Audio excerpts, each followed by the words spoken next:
On va passer à la troisième conférence. C'est le rôle du PET scanner dans les maladies pulmonaires autres que le cancer du poumon, présenté aussi par le professeur Elif Hendiye.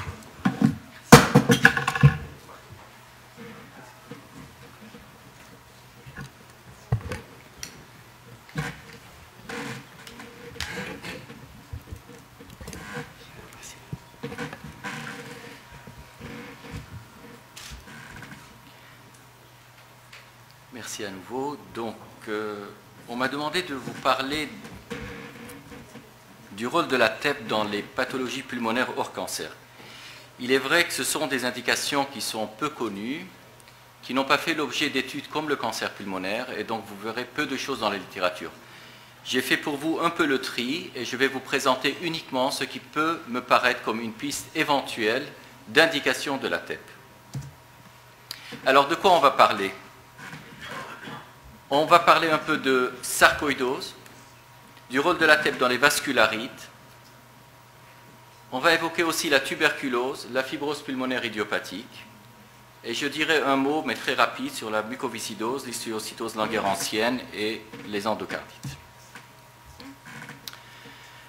Dans toutes ces indications-là, il y a un mécanisme général. Le mécanisme général, c'est que les cellules, qu'il s'agisse de polynucléaires neutrophiles, de macrophages, de fibroblastes, dès lors qu'elles sont activées, elles présentent une surexpression des transporteurs de glucose et donc vont capter de manière intense le 18-FDG.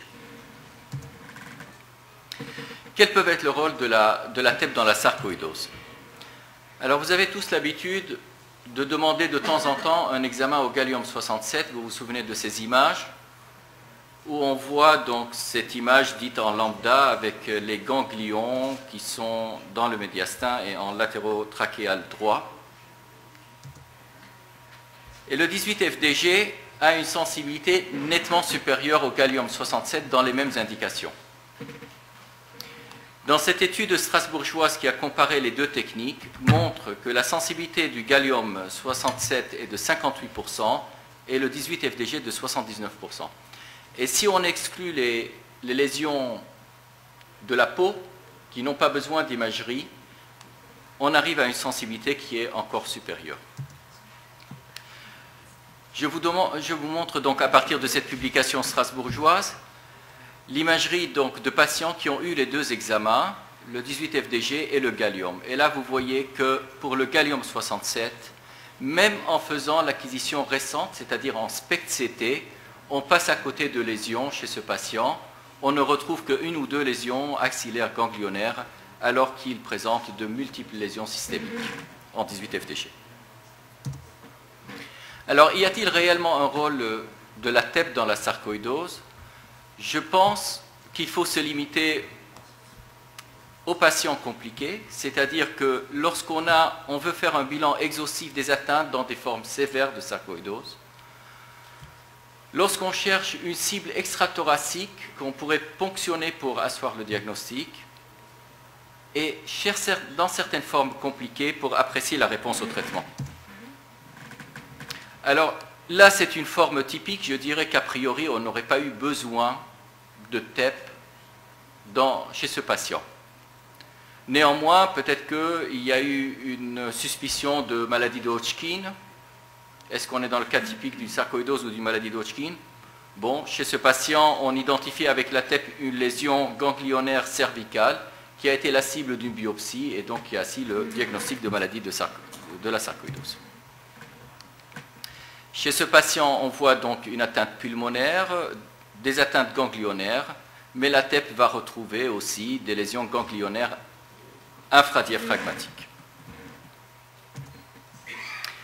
Cette étude très importante de Tersten, qui a été faite et publiée donc en Chest en 2007, montre un peu quel est l'apport de la TEP chez 137 patients. Et donc les auteurs indiquent qu'en dehors des lésions connues, donc médiastinales et pulmonaires, la TEP va montrer chez ces 137 patients une atteinte lymphatique extrathoracique chez 38, mais aussi chez certains patients une atteinte de la rate, du foie, une atteinte musculaire, des atteintes classiques lacrymales, des atteintes osseuses ou subcutanées. Donc cette image un peu sensationnelle d'une sarcoïdose avec atteinte sous-cutanée et musculaire. Dans cette autre publication, vous voyez chez ce patient donc une atteinte ganglionnaire médiastinale, mais on retrouve aussi des atteintes osseuses qui étaient passées inaperçues sur le scanner. Chez cet autre patient, on remarquera une fixation très intense du cœur qui indique qu'il y a probablement une sarcoïdose cardiaque, mais aussi une atteinte donc hépatique et je crois splénique.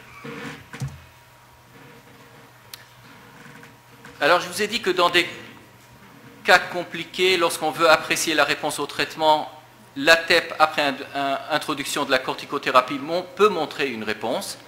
Et là, même si le patient n'aurait pas eu besoin de refaire un deuxième traitement, mais c'est juste pour vous montrer la réponse spectaculaire dès l'introduction des corticoïdes chez ce patient en 18-FDG.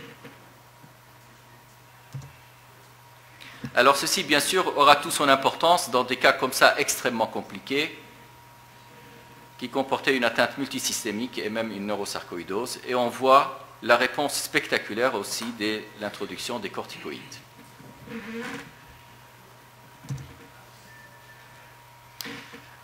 Alors, une indication potentielle, et je sais que le professeur Tazi à Saint-Louis nous demandait beaucoup d'examens dans ce sens, c'était les patients compliqués lorsqu'il y avait une fibrose, des patients de stade 4, et où il n'était pas sûr s'il pouvait arrêter ou pas le traitement, il n'était pas sûr de l'utilité du traitement, et la corticothérapie au long terme n'est pas très judicieuse.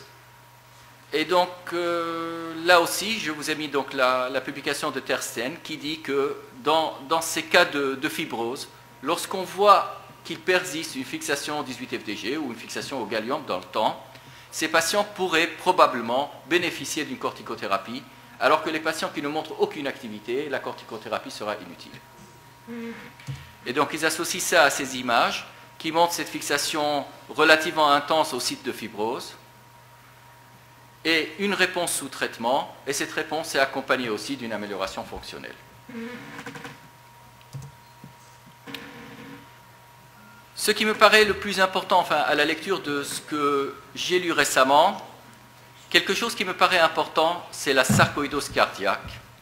Pourquoi vous parlez de sarcoïdose cardiaque? C'est qu'on se rend compte de plus en plus que la mort subite est une des raisons de la mortalité les plus importantes chez les patients atteints de sarcoïdose. Et il ne s'agit pas forcément de patients dont l'atteinte cardiaque était connue. On sait que l'atteinte cardiaque va provoquer des arythmies, des insuffisances ventriculaires qui peuvent amener au décès, mais il s'agit souvent de mortalité subite chez un patient pour lequel on n'avait pas soupçonné au départ la présence d'une atteinte cardiaque. Alors, il y a deux techniques qui ont leur intérêt dans ce sens. L'IRM avec ce qu'on appelle le rehaussement tardif et la TEP au 18-FDG. Je vais vous montrer la différence qu'il y a entre ces deux techniques. L'IRM est une technique extrêmement intéressante, mais sans doute qui montre l'atteinte cardiaque à un stade avancé, alors que la TEP pourrait montrer l'atteinte cardiaque au stade inflammatoire. Alors, quelques publications qui m'ont paru utiles. Cette publication de Patel dans Circulation 2009, chez qui ils ont fait des examens IRM chez 81 patients. Ces patients, ils ont remarqué que dans 21% des cas, je crois, j'arrive pas à lire, donc non, dans 26% des cas, ils ont détecté en IRM un rehaussement tardif au niveau de la paroi myocardique. Et ce rehaussement tardif, dans la moitié des cas, ne s'accompagnait d'aucun signe selon les critères japonais qui pouvaient orienter vers une atteinte cardiaque. Alors, ça c'est les images qu'ils montrent, des images très intéressantes, donc en IRM, de rehaussement tardif de la paroi. Et chez ces patients-là, le risque de survenue de mort subite ou d'arythmie ventriculaire était 11 fois supérieur aux patients qui ne présentaient pas ces signes en IRM. Alors par contre, lorsqu'ils ont répété l'examen à 2 reprises et sous traitement, ils remarquaient que ce rehaussement en IRM ne se modifiait pas. Ce qui veut dire que les signes montrés en IRM sont des signes tardifs et qui reflètent la fibrose. Et effectivement, sur cet examen avec autopsie d'un patient, donc l'examen en post-mortem, on voit que les sites de rehaussement en IRM correspondent à des sites de fibrose ici, au niveau d'un anévrisme cardiaque, et aussi ici d'une fibrose avec granulomatose. Donc, une autre équipe, ici allemande, montre exactement les mêmes résultats, avec 36% de risque de mortalité supérieur chez les patients qui ont un rehaussement en IRM. Alors, où interviendrait éventuellement la TEP? Dès 2004, des auteurs japonais ont montré que chez certains patients, on peut voir apparaître des fixations intenses du FDG au niveau de la paroi myocardique, alors que les images de perfusion classiques que vous connaissez au MIBI ou au thallium sont normales.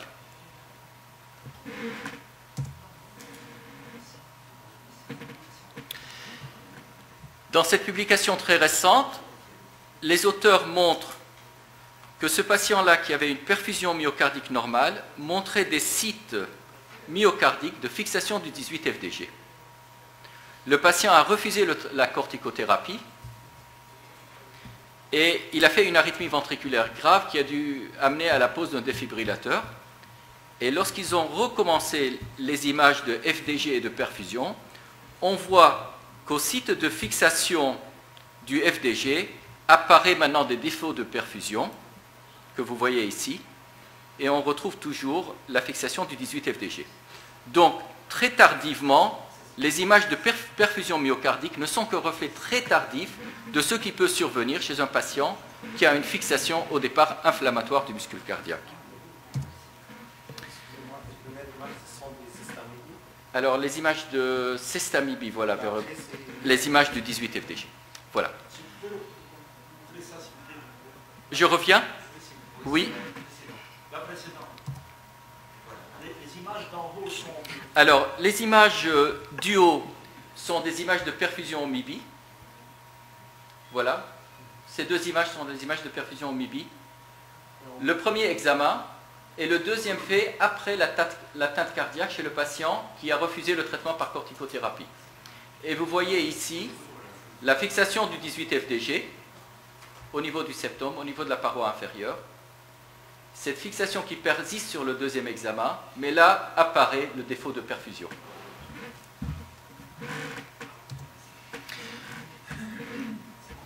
Cette étude aussi très intéressante de Mehta, qui ont utilisé eux aussi bien l'IRM que la TEP au 18 FDG. Et ils ont décidé que dès lors qu'il y avait des signes radiologiques, ils vont faire une exploration supplémentaire, c'est-à-dire essayer de provoquer une arythmie ventriculaire chez le patient. Bon, c'est un geste qui est relativement risqué, mais ils ont remarqué qu'environ, je n'ai pas les chiffres, voilà, 11% de ces patients qui montraient des images radiologiques, soit en TEP ou en IRM, 11% avaient une arythmie provoquée par une simulation. Chez ces patients-là, il y en avait 8, 5 ont fait des événements dans les 24 mois qui ont suivi l'examen. Il s'agissait soit d'une mortalité subite ou d'une arythmie ventriculaire grave.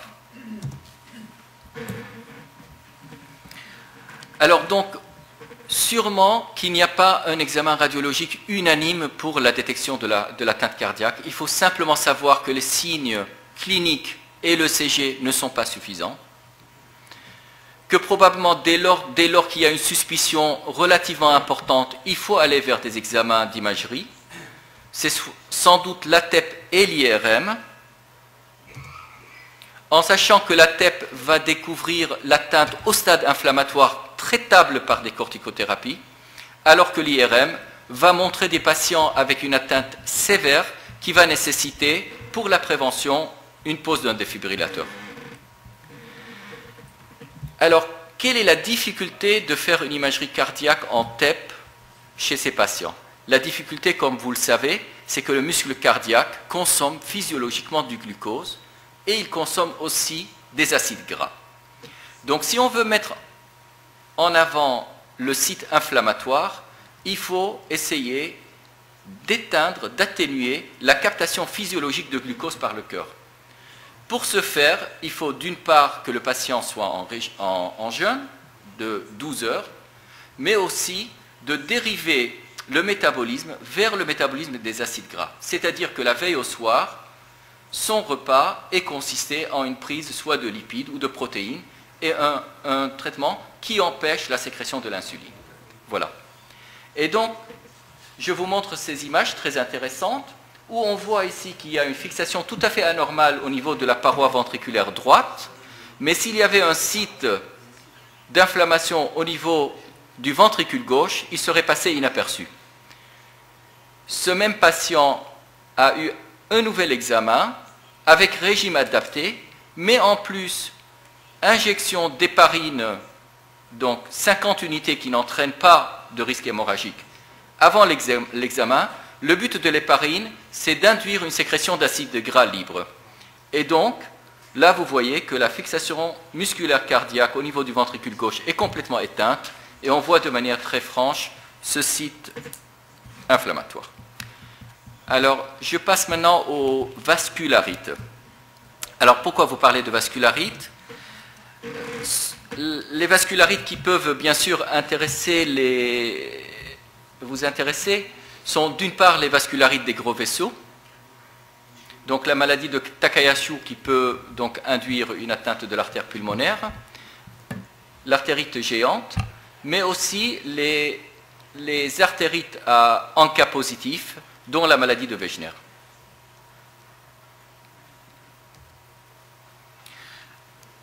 Ce cas clinique, c'est un patient donc, avec une fièvre prolongée. Au bout de 2 mois d'examen, étiqueté fièvre au long cours d'origine indéterminée. Il présente une CRP élevée.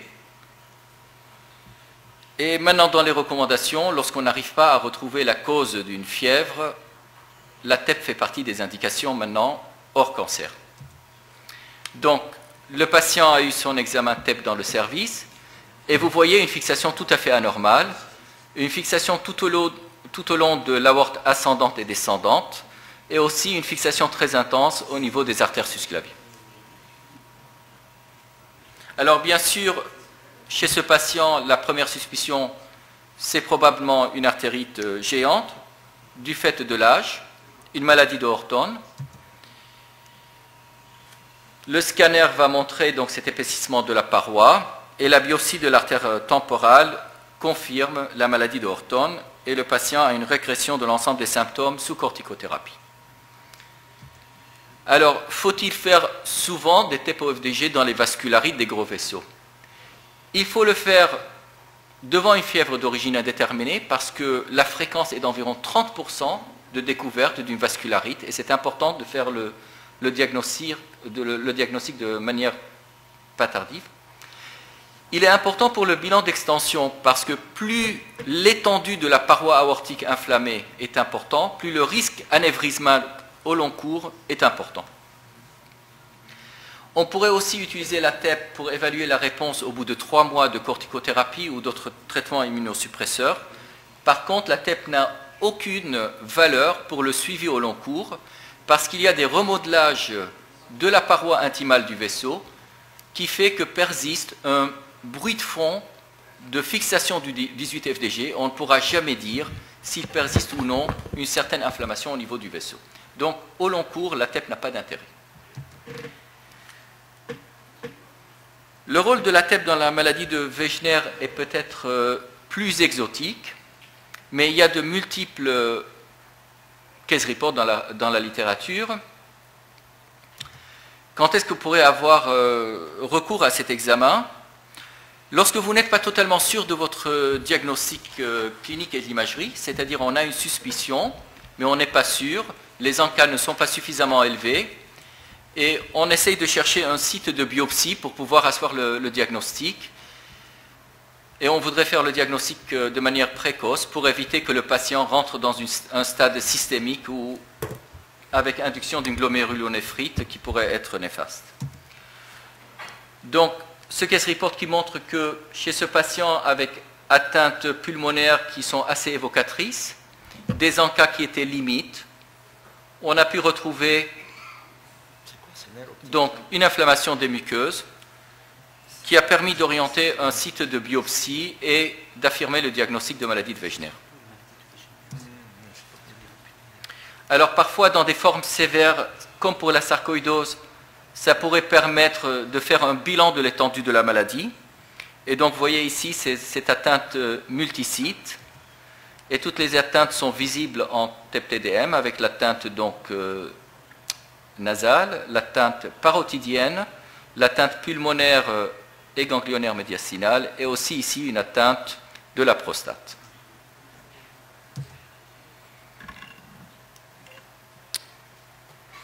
Pareil ici, on voit que la TEP pourrait servir dans quelques cas très avancés et sévères pour regarder et évaluer la réponse sous traitement. Vous avez ici une atteinte de Wegener assez évoluée et la réponse assez spectaculaire sous traitement. Y a-t-il un rôle pour la TEP dans la tuberculose? Alors je pense que dans les cas de tuberculose non compliqués, il n'y a aucun rôle de la TEP. Vous en faites le diagnostic, vous en faites le diagnostic de guérison sur les critères habituels. On peut néanmoins avoir un rôle de la TEP dans des cas de tuberculose pulmonaire associée à une atteinte systémique et dans des cas de tuberculose avec multirésistance au traitement.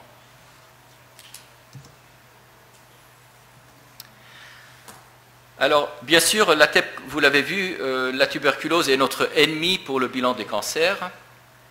Souvent, des nodules peuvent être des tuberculomes.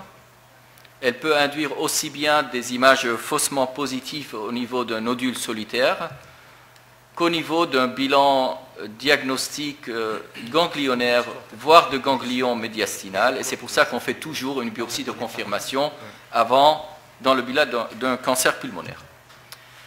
Alors, devant un nodule devant un aspect de tuberculome là actif, on voit que la TEP fixe intensément, alors que dans ce tuberculome dont l'aspect scanographique est plutôt orienté vers une lésion séquelaire, on voit que la TEP fixe moins.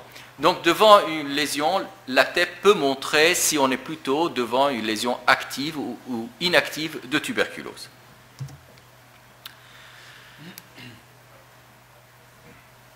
Alors, ici une étude qui a été faite à l'hôpital d'Avicenne, et les auteurs ont décrit deux patterns d'aspect de 18 FDG dans la tuberculose. Un pattern qu'ils ont dénommé un pattern pulmonaire, c'est-à-dire où la prédominance, c'est la prédominance de l'atteinte pulmonaire avec une atteinte ganglionnaire qui est moins importante. Et là, la fixation 18 FDG est franche, mais n'est pas très intense. Par contre, l'autre pattern, c'est le pattern lymphatique, qu'ils appellent lymphatique, avec des atteintes ganglionnaires et systémiques. Et là, on a une fixation beaucoup plus importante du 18 FDG.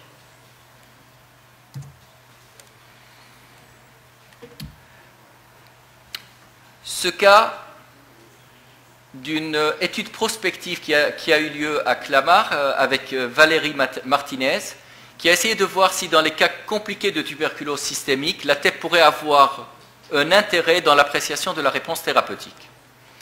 Ils ont inclus 21 patients de manière prospective.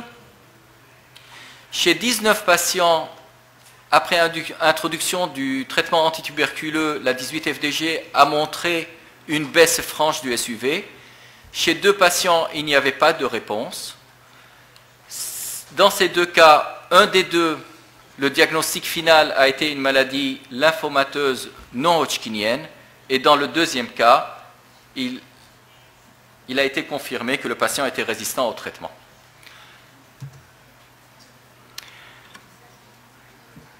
Voici les images qu'il montre.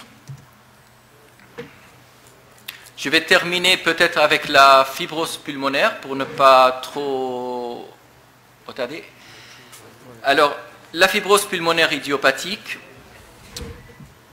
devant les pneumopathies interstitielles idiopathiques, la fibrose pulmonaire idiopathique est celle qui a le plus mauvais pronostic. Et il est souhaitable souvent de savoir si on peut faire la différence par une méthode d'imagerie entre une fibrose pulmonaire idiopathique ou des pneumopathies interstitielles non spécifiques. Alors ceci a fait l'objet de différentes études. On voit, contrairement à ce qu'on s'attend, on aurait dû s'attendre, c'est qu'au site de fibrose pulmonaire, il y a une fixation très intense du 18-FDG. Ça montre que nous sommes au niveau d'un front de fibrose actif. Cette étude de Nusser montre qu'on ne peut pas faire de la différence sur la base uniquement du SUV entre une fibrose pulmonaire idiopathique et une pneumopathie interstitielle non spécifique.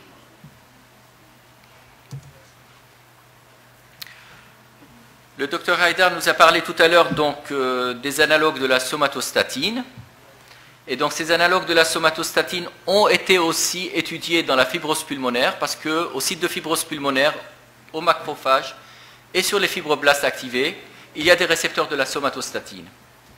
Et ces auteurs ont montré que la fixation du dotanoc était intense au site de fibrose et ont publié ce travail qui montre qu'ils peuvent faire la différence entre une fibrose pulmonaire liée à une pneumopathie interstitielle non spécifique et une fibrose pulmonaire idiopathique où la fixation serait beaucoup plus intense.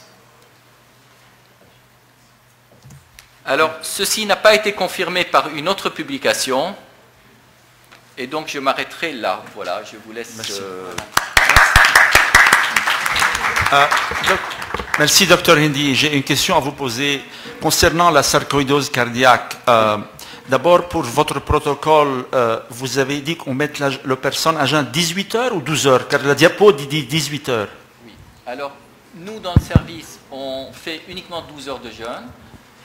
On demande aux patients de prendre un repas riche en lipides et sans glucides du tout. 12 heures auparavant. 12 heures auparavant. Et pour l'instant, nous, on n'a pas injecté d'héparine. C'est quand est-ce qu'on donne l'héparine alors par rapport à la traceur? L'héparine est donnée normalement, certains le donnent 15 minutes avant et 30 minutes avant, et d'autres font une injection unique 30 minutes avant. Avant le traceur. Avant le traceur. Et un autre protocole est utilisé aux États-Unis, je ne sais pas si vous avez l'expérience, c'est au lieu c'est pour justement le même effet, c'est de mettre une infusion de glucose avec de l'insuline pour que le myocarde prenne surtout le glucose donc endogène et ne prenne pas le glucose marqué. Avez-vous une expérience avec ce protocole? Alors, je connais ce protocole simplement parce que je connais les gens qui l'ont fait, donc les gens du Massachusetts General Hospital. Nous, on ne l'a pas utilisé parce qu'il a été testé dans la littérature. Certains disent que le repas que l'on pourrait prescrire aux patients, un repas simple avec simplement consommation de biscuits sans sucre avec des lipides, marcherait aussi bien. Et d'autres disent que cette prescription est tout à fait utile. Mais nous, on n'a pas accès parce qu'il est vendu, je crois. Hein, c'est un... Il est quoi? Il est breveté. Enfin, ce régime, ils ont mis au point, au MGH, ils ont mis au point, ils voulaient le vendre au départ. Je ne sais pas si ça a été vendu ou pas. Simplement une infusion de glucose avec de l'insuline. Il n'est pas breveté. Le Mount Sinai l'utilise aussi. Ah oui, pardonnez-moi. Là, oui, vous parlez d'autre chose. Vous parlez de l'infusion de glucose. Oui. Alors, l'infusion de glucose avec l'insuline, on l'utilise notamment pour faire les protocoles de viabilité myocardique. Mais il est utilisé pour la sarcoïdose et pour empêcher le myocarde de prendre... Exact. Alors, Tersten l'a utilisé pour la sarcoïdose. Je crois que malheureusement, la fixation physiologique qu'elle induit avec l'hyperinsulinisme réduit les capacités de mettre en évidence les sites focaux d'inflammation. Merci.